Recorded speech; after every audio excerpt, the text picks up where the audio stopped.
Yeah, Timo from Selling MV. I'm here in front of our new pipe, the exhaust pipe, and we have a massive problem.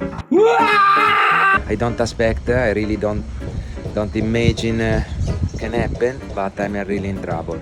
Exhaust systems aren't glamorous until they stop your engine at sea. Today we tackle one of the trickiest parts of our Repower. I always can find one other solution. Pipe 110, wow. But this is something not calculated. I mean more time for imaging, for find a solution, for apport a modification to the boat, and yeah, there's another problem.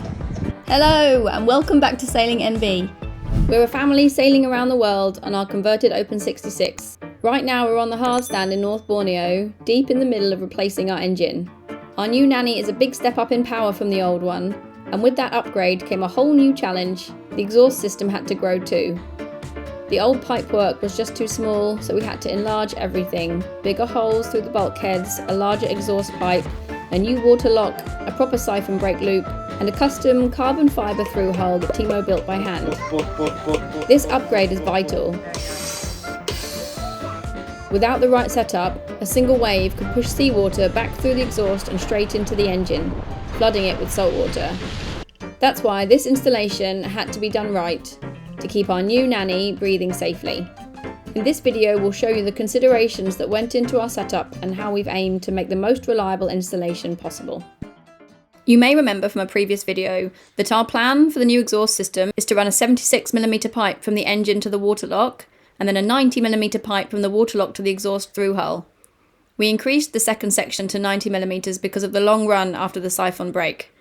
This helps reduce flow resistance and keeps back pressure low so that the engine can breathe more easily. The passage on the boat we supposed to use it is one passage inside to the frame of the boat, in the string of the boat, pass below the nav station. And I have take the measurement. I believe I have a measure 110. But when I try this morning, after I painting all the engine room, I prepare everything for the installation of the pipe, I take the measurement with the one example pipe, and I saw there is no space enough. We planned to install the waterlock in the engine room where the old one used to be. That would mean enlarging the hole through the engine room bulkhead to 90mm so it could take the new larger pipe. But as Timo just explained, he only just realised that the exhaust passage from the engine room actually runs inside one of the longitudinal aluminium bulkheads, which means it can't be enlarged to fit this pipe. I have another solution. The solution is a move on the back of the nav station in the technical room, the waterlock. Waterlock. And after continue with the big massive 90mm interior pipe. I mean 90mm is the interior. The exterior is, I'm here for take the measurement, is probably 100 something. Instead, his new plan is to run the 76mm pipe through this passage and place the waterlock further aft in the boat. But this comes with two potential problems. First, we need to check if the passage is even wide enough for the 76mm pipe. And secondly, we need to see if the short length of 76mm pipe that we ordered is long enough to reach this new position. This is the 75mm pipe, and the stereo can be ready too much. It's ready 80, it's ready too much. But this one, there is not enough for a start from the engine. Pass, maybe it's just enough. Okay, we see. 10-meter pipe, 90mm to bring on board. Now I fall down from the stairs.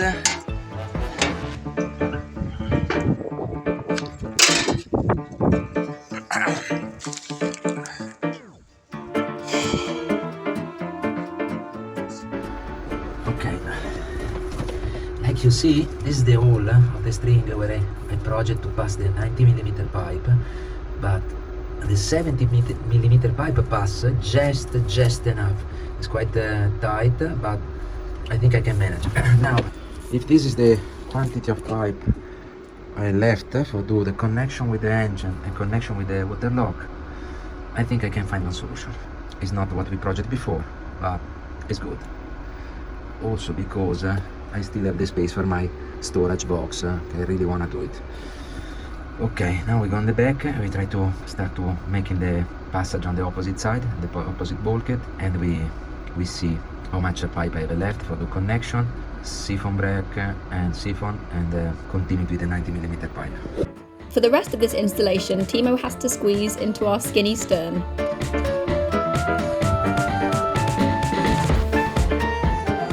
This area here is what Timo calls the technical room. It's home to the water and fuel tanks, the watermaker, and where we store all our hydraulic components. And now it's also where the new exhaust waterlock will be installed. Further after this is the quadrant. After the waterlock, the 90mm pipe has to run all the way to the very aft of the boat, ending at the exhaust through hull.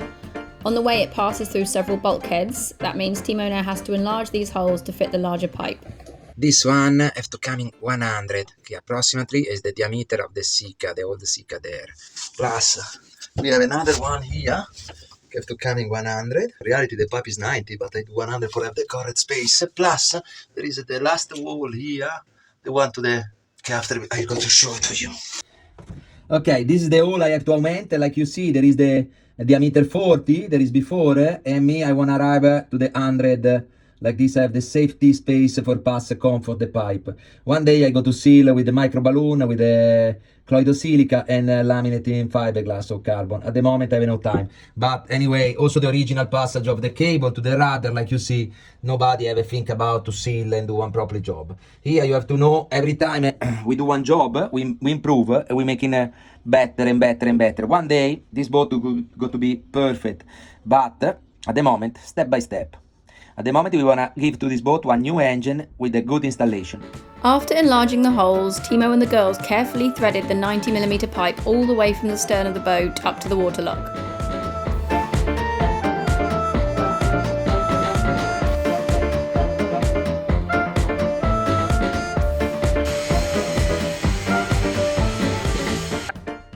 Here from Sailing MV inside to the technical room, I want to show you the exhaust line, the waterlock, the modification I do to the boat for pass the new 100mm pipe and for install the waterlock. Plus built the siphon break. For do any kind of exhaust line you need one siphon break. I mean the pipe have to go more high to the beginning to the pipe and more high to the exit. The 70mm pipe after exit from the engine, I have to pass a few bulkhead. Entering the technical room, we show you from the engine. The pipe 70 pass to bulkhead, the bulkhead of the engine room, passing the one string, structural string of the boat up to here. In the beginning, the dimension of the passage have some parts in fiberglass abandoned from the lamination, stop the pipe to pass in. I cut with the multi-tools, I clean, I fill it with a little bit of cloidosilica epoxy, and I painting top coat. I leave the cover in plastic, the original cover, like this is more protected in the future.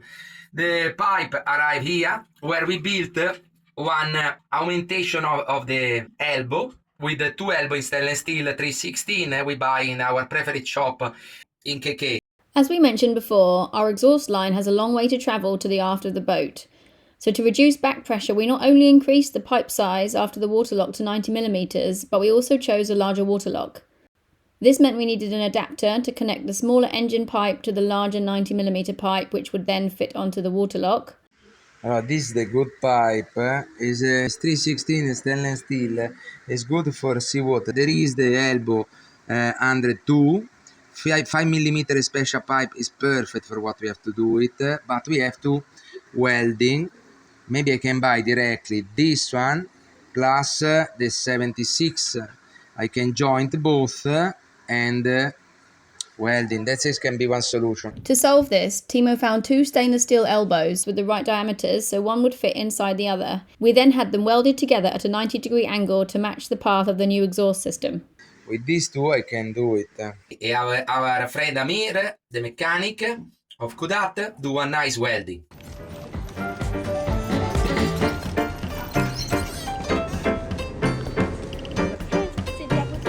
Thank you. Wrong. What's wrong? No, it's okay. Why? What is wrong? Hello. What have you got? Before to welding, I choose the position of the two elbow because they compenetrate, and I can choose what kind of change or angle I want to make. Because I study the position of our waterlock here, I'm making this 90 degrees down, 90 degrees back, like this. Go elbow go to be like this, and the other one go down like this. Now here we augment the diameter with the pipe 90 millimeter interior, 3 Jubilee clips, 2 Jubilee clips. We enter in our super waterlock, our super 20 liter waterlock. This waterlock and many of the other components we needed for our upgrade, we were luckily able to order from the Nanni catalogue, and these could be shipped with our engine, which was super helpful, especially here in remote Borneo, where there's not a wide range of stuff available in the local shops. In our waterlock, the water have to collect the pressure here, manage to pass this restriction, and normally can't coming back. It stop the because the pressure collect, poof, big room, small room, give one big kick in the pipe. And after, from there, the pipe exit from the waterlock in 90 millimeter interior, 100 something exterior, do one big siphon, one big loop where the pipe go more high to the beginning and more high to the exit. That's making more difficult to the water for coming back like this. When the pressure from the engine push the water after the waterlock, collect the pressure again up to overpass the big siphon, and from there is all in diminution of high up to the exit. The pipe, the only solution I find for do a nice siphon is do one big loop and the pipe go up, and we start with our attachment, hydraulic attachment, now you're going to see I use it a lot. I do the big siphon, go down little bit, start to pass first bulkhead. I enlarge, filler and painting 110. It's not super clean job, but it's very strong. Here the pipe is stuck there like this. Now we go to see in the other room. Here the pipe pass the wall, and here we have the chain and the cable, the spectral cable to the steering. Meaning the pipe have to do one little bit change of direction. That is also the old pipe. Meaning from the hole to the bulkhead, bend a little bit, go around to the carbon fiber steering wheel post, stay parallel to the string. That box we have to close. Don't worry, I have to finish one electric job now. With the plenty attachment, 1, 2, go to pass the last bulkhead che I enlarge from 50, 40, I don't remember how much is it, to 110. And here, just for now, I painting just this wall, and now do one nice straight and nice in order job. From the white wall where I show you the last bulkhead, I augment the size of the diameter. There is many support because they are 1, 2, 3, 4. After in the end, you see the pipe stay high. There is one passage of one bulkhead, have to go down a little bit. After stay high. And here there is one big down. And after going up again. When I arrive on the end, 3 Jubilee clips and my carbon fiber over structural carbon fiber thru-hull laminate on the stern, like you see now is not very clean. Okay, after we go to show to you. And it's out. Wave! We realised we'd forgotten to order the exhaust thru-hull and couldn't find a suitable one locally. In the end, Timo saw this as an opportunity to make something not just durable but beautiful and fully structural in the boat.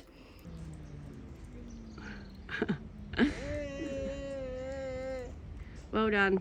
Here's the carbon lamination still wrapped in peel ply, ready for finishing and installation. Very beautiful. After I have to cut.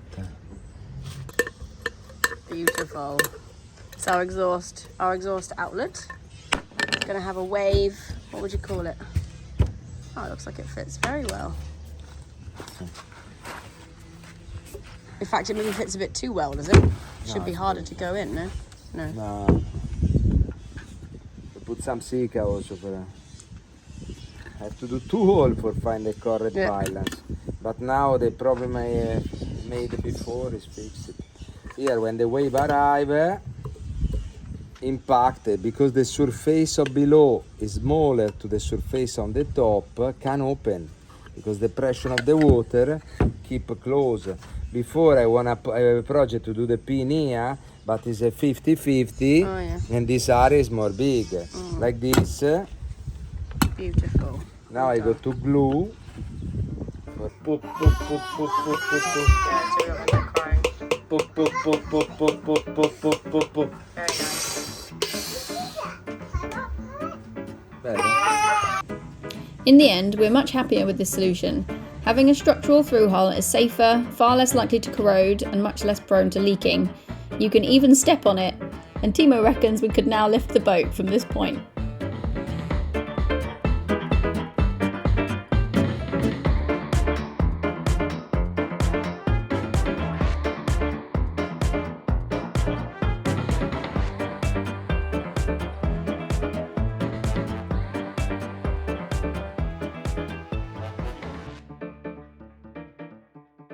Is a very tight, the lamination, if you see, there is no imperfection. The lamination is very tight, dry, very strong.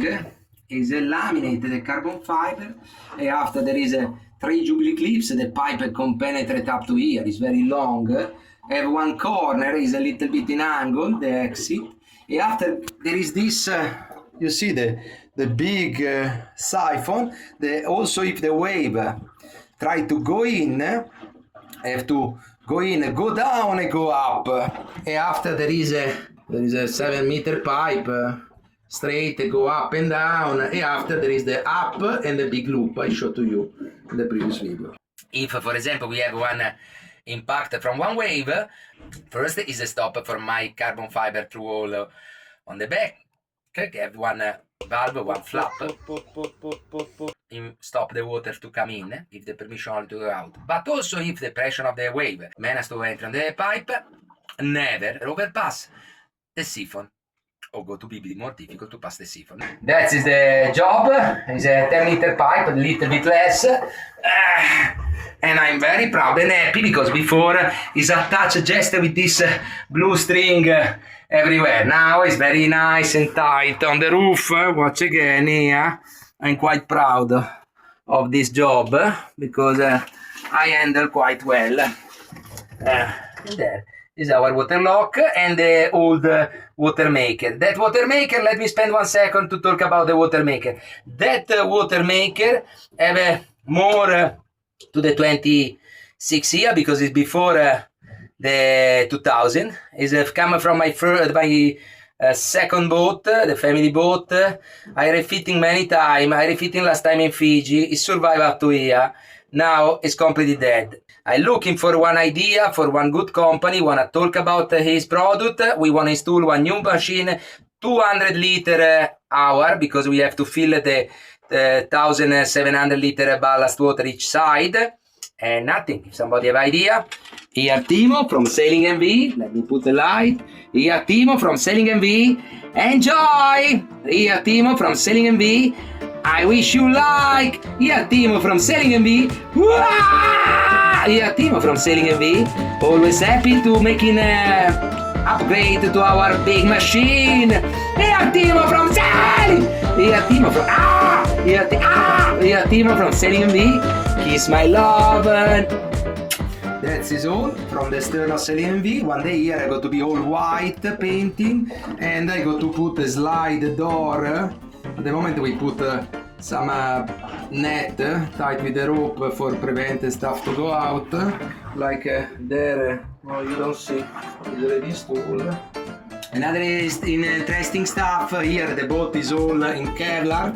That is Kevlar and carbon. All structure is to the stern is a Kevlar and carbon, very strong. Va bene, that's it from the structural. Is the pipe 110. Wow, you see the nice. Wow, the water stay blue. If you enjoyed this video, we'd really appreciate it if you could click the subscribe button, like, comment, share it with your friends, and don't forget to ring the bell so you don't miss out on any future episodes. If you'd like to support us on Patreon or with a one-off donation via our Ko-fi website or PayPal, I'll put the links in the description. Thank you.